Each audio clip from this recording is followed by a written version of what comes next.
Loid Forge's story is far more tragic than you could ever imagine. But luckily, from his despair, he found a glimmer of hope from his family that came by complete accident because of his mission. His wife, Yor Forger, and his daughter, Anya Forger. But this has us all wondering, is everything going too well for Loid? And when will Yor discover his secret identity as Twilight, the greatest spy to ever live? Stick around to the end of the video to find out. And whilst you're here, make sure to hit the subscribe button. We're really close to 1,000 subscribers, and look at this. To start Loid's story, we have to rewind all the way back to his childhood. Loid grew up in Eastern Westalis, where he already showed his talent in combat and capability to take on different identities, as he not only completely outclassed his friends in a game they played, but stated, when I play a role, I get really into it. Now, despite us meeting him in his childhood, his real name is never actually stated, only his codename and his future alias, Twilight. The reason for this is because Loid in the present day has tried to completely bury his past. Hence why shortly after he met Anya, he said, how could I forget the reason I became a spy? He became so emotionless and mission driven that he forgot the entire reason he wanted to become a spy to begin with. So when we see him in his past, it has all of us thinking, how did this little boy become the Twilight that's feared across the globe? Well, the reason he was training with his friends and taking the role so seriously was because he had a desire to become a soldier to stop the upcoming war between the East and the West. But his father didn't believe this war was going to happen and abused his son physically when he brought up wanting to fight, as he should hope for peace and not conflict. This angered Loid even as a child because he saw his father as a hypocrite, as despite preaching this, he does nothing but argue with his wife. This shows how kind Loid is, since he never once complains about the abuse that he received. He only cares about the abuse his mother received. He's a vessel that's waiting to be used, which makes him a perfect soldier or spy. But he has a couple things that stop him from becoming this perfect spy. He still has his identity, his friends, and his mother, who he loves deeply. Loid lied to his father to receive money so he could buy more soldier toys to practice for wars, saying that he needed the money for studying. His father was pleased and gave him the cash, meaning that his father wasn't against his son or anything. And his father was right about a few things that he said. Loid is actually pretty prejudiced against the opposite nation, purely due to the fact that he's on the other side. His father does tell him that, have you actually seen these people for yourself? And we all know that Loid hasn't. He didn't want him to get hurt in a war that would probably never happen, and more likely he's terrified of it happening, so he kind of just explodes in anger when his wife or son brings it up. Obviously his father was in the wrong, but we can understand his perspective. Loid hated lying to the point where he couldn't taste after doing so, and when he tried to play with the new toys he just bought with this money, he couldn't and refused to play with his friends, showing that lying makes Loid sick, but he'll do it if necessary without caring about his own well-being and happiness as long as it ends the war. Everyone in Loid's town, not just his father, said that a war would never happen, and his desire to be a soldier was foolish, but then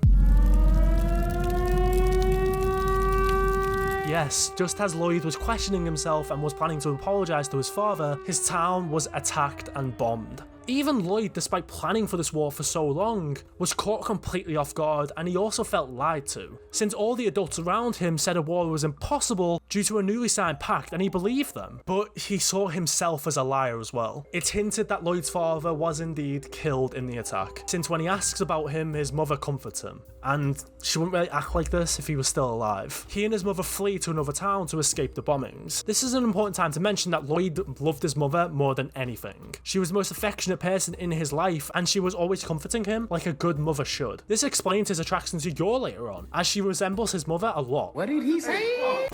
Yo, don't make it weird. It's been proven that men desire women that resemble their mothers. More than 2/3 of men, in fact. 64% of men, according to a study done by the dating website eHarmony, were found to go for women that share personality traits with their mother. Mothers are usually the closest contact for men, hence why they desire a similar connection later in their life. This can be further heightened depending on how close they are, and Loid was very close to his mother, and Yor is the woman who resembles her the most, but we'll go more into their relationship later. After spending a decent amount of time in this new town, they start to regain a sense of normalcy, but then yet again, an air raid hits their new town, and the last thing Loid had in his life, his mother, was killed. And if you guys didn't realise, he actually saw her dead, because when he goes back, if you read closely, you can very clearly see him asking, "Is that you?" And yeah, it's It's very depressing to say the least. This caused Loid to become even more rage-filled than before and completely broken inside. He spent years barely surviving like a rat after the constant attacks. He lied his way into the army with a fake age. He lies with a smile on his face and starts to take part in the war. Loid spent all of his time in the war killing and seeing seas of corpses below him, and he began to lose hope that the war would ever end. As he stated, how many tens of thousands of corpses need to pile up before I'd finally see the light of the dawn on the horizon? He met Frankie shortly after, a soldier of the Estonian army. His absurdity actually makes Loid laugh, for possibly the first time since he was a child, but he eventually gets under Loid's skin by saying that they were made to fight and die for no reason, and he was taught that the West had started the war, whereas Loid was taught the opposite. In reality,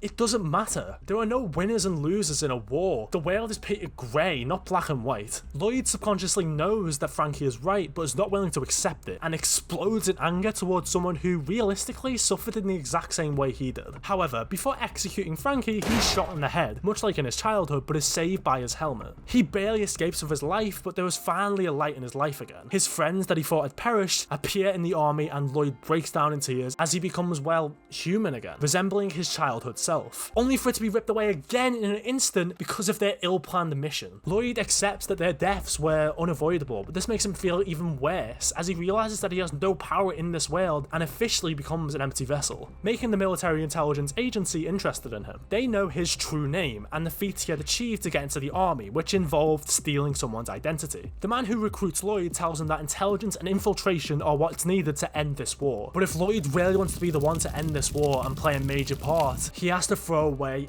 everything he has. His name, his rank, and his identity to become a shadow. No, not that type of shadow. This actually further proves why his real name is always hidden. He has no identity anymore, even before he got his code name. He simply becomes the people he impersonates. The chances are that at the start of the story, he'd completely forgotten what his name even was. When recruited, he says he doesn't care about the war as children run past him laughing, and he's called a liar, obviously referring to his goal to make a world where no child ever has to cry like he did. He doesn't even see himself as Loid later on, so me calling him Loid right now is genuinely just to make the video easier to understand, because he actually refers to Loid as someone in the third person as if it's a complete facade. But this isn't exactly true. This is where we have to fast forward to the good stuff. The first chapter of Spy Family. And yes, the video is finally going to stop being so depressing. Loid has been living as an agent for the military intelligence agency for years at this point, becoming the very best in their ranks. And thus he receives his next and most important mission, Operation Strix. To prevent a war from possibly occurring again, he has to get close to Donovan Desmond, a major threat to the truce between the East and the West. So, how is he going to get close to him, you may ask? Well, by having a wife and child, of course. This makes even the greatest spy ever, Twilight, hesitate, but takes on the role once he realises that it is the best option. And taking the role of a father is no issue since it's just another identity to him. I actually think that the reason he was a bit more reprehensive of becoming a father was because of how his father treated him and was scared that he'd replicate the same way he was treated. Because he's been taking on identities for years now. We saw right in chapter 1 that he was very cold towards a girl he was dating, simply getting rid of her once his mission was over. He goes to an orphanage first of all and finds Anya, a telepath who manipulates Loid into adopting her since she believes that spies are the coolest and she's the most precious thing to ever grace manga. She has also been lying her entire life, having multiple identities, and due to her powers, she has to completely fabricate her identity, which ironically makes her the perfect daughter for Loid. She becomes Anya Forger. She's had a dark past of her own, which I'd really like to delve into, but that's gonna have to wait for another video since this video, not gonna lie, is way longer than I planned it to be already. But all that's to say that an ordinary child might have made Loid's mission succeed a lot faster, but Anya changes him deep down as a person. Loid originally is planning to use Anya for his mission, but since she's a child and, let's be honest, a weirdo, he can't grasp her actions or understand her at all, which isn't ideal since the piece of the world relies on this mission.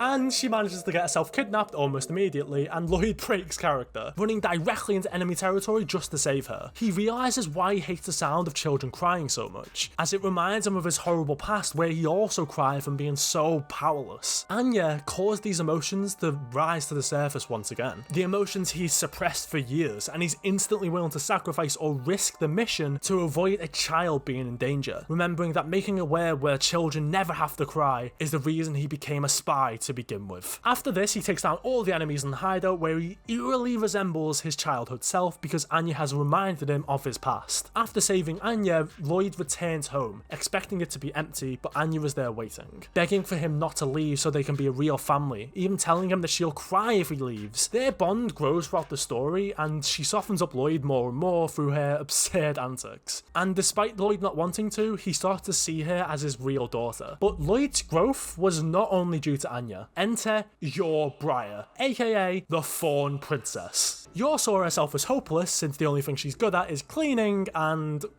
killing people, since she's an assassin. People judge her for not being a wife, since in the spy family world, the presence of spies is prominent, and if you aren't married by a certain age, you get suspected of being one or harbouring one. Yor and Loid meet in a clothes shop, where Yor manages to catch Loid completely off guard, and not just that, she notices his presence. This adds another reason as to why Loid would be attracted to her. I already mentioned Yor being similar to his mother earlier, which is highlighted in when they go on a date, when he straight up mistakes her for his mother as he sleeps on her lap, but Loid senses how insanely strong she is deep down, so he doesn't have to fear losing her as she's actually stronger than he is. By the way, don't at me about that. Loid is a spy, not a brawler like Yor. The fact that people even question who would win the fight between them, in a 1v1 especially, is completely ridiculous. Yor has literally booted cars out of the way and knocked out cows with her fingers. So yeah, she's a lot stronger than him physically. And this actually makes her a perfect mother, since she can truly protect Anya, as Loid goes on to mention. Speaking of Anya, she's the perfect wingman, as when Loid and Yor meet for the first time, she subtly hints that Loid is in fact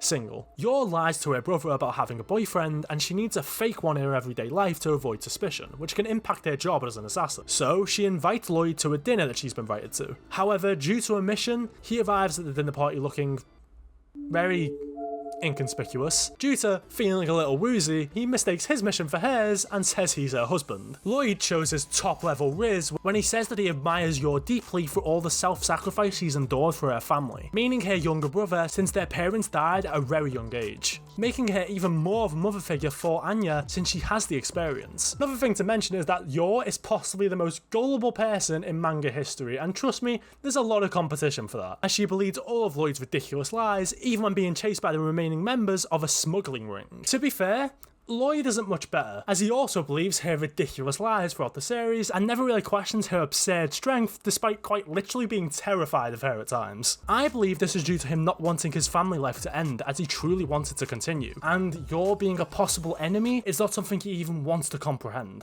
And even when he does start to question her, Anya makes him think otherwise. Yor proposes to him immediately to fulfill both of their purposes, and Loid says yes because, I mean, come on. You gonna make me act up. Because of their mission, of course. They get engaged in a literal battlefield, as she admits to herself that he might be the only man that can ever take her for who she truly is. But little does she know, it goes both ways. In chapter 56, Yor reveals that she feels most at peace when she's with Loid and Anya, wanting it to continue forever, which Loid grimaces at, knowing that it can't last forever. Yet, he feels most at peace with her too, as in chapter 86, he refers to her as just Yor, and just like he did with Anya, falls to his knees with exhaustion the moment he sees her due to feel more comfortable around her than anyone else. The whole reason he didn't kill Yori Briar was because he didn't want Yor to be hurt, but he had to frame it as though it was for his mission, which Fiona realizes isn't the case. He knows he has to be perfect to continue surviving, which is sadly true. Every time he's acted for Yor and Anya, he's put himself in danger. He got shot by Yori because he hesitated, almost causing his identity to be revealed later on, since he never would have lost without the wound, and again he waltzed into enemy territory for Anya, which caused him to almost expose his identity as Twilight. So Loid can't continue to keep his identity forever or keep performing at the same level due to his love for his family, becoming more and more potent and clouding his judgment. Now, I'm not gonna lie, I was almost not going to mention the most important member of the Forger family, Bond. What? Okay, but in all seriousness, we can't continue further without discussing him, because you may think, oh, he's just a dog, which, by the way, if you do, how dare you? Pets are like infinitely better than humans, so shut the hell up. Anyway, him being around allows Loid to truly enjoy a pet, which we know he never had in his childhood. In chapter 58, he shows that his love for his family is more important than their use as assets, as he tells Bond to think of himself as a member of the Forger family first, and his working dog duties second, since he doesn't want Anya to be heartbroken, and we know he isn't lying to Bond since Bond can't really tell anyone what Loid has said, so when Loid is speaking to him, it's his true self and not Twilight. So yeah, I didn't really know if to implement like Bond's story in the script, but it is very important to mention. Let's get back to what we were talking about. Loid's identity will be exposed after his mission ends. His identity can't be revealed before he succeeds in Operation Strix, since World Peace rides on it. But Yor will find out his identity one way or the other. Contrary to popular belief, I actually believe that she'll accept him immediately, and there won't be an actual fight after he tells her, you know, his entire story. But yeah, since he's gone through so much pain, he can understand her story and understand why she went down the path she did. Instead of treating her as an enemy like he did to Frankie when they first met, he'll accept her since, you know, the war's over. He and Yor will remarry/elope with his real name, whatever that is, and Loid will become his true self and be happy. Okay, so yeah, that's the end of the video. Make sure to click the video on your screen right now if you want to watch more videos on my channel. And as I mentioned earlier, I was actually planning to get 1,000 subscribers after this video was posted, but surprisingly, we've already hit it and we're growing a lot faster than we were. So thank you so much for the recent support, and I'll catch you guys next time.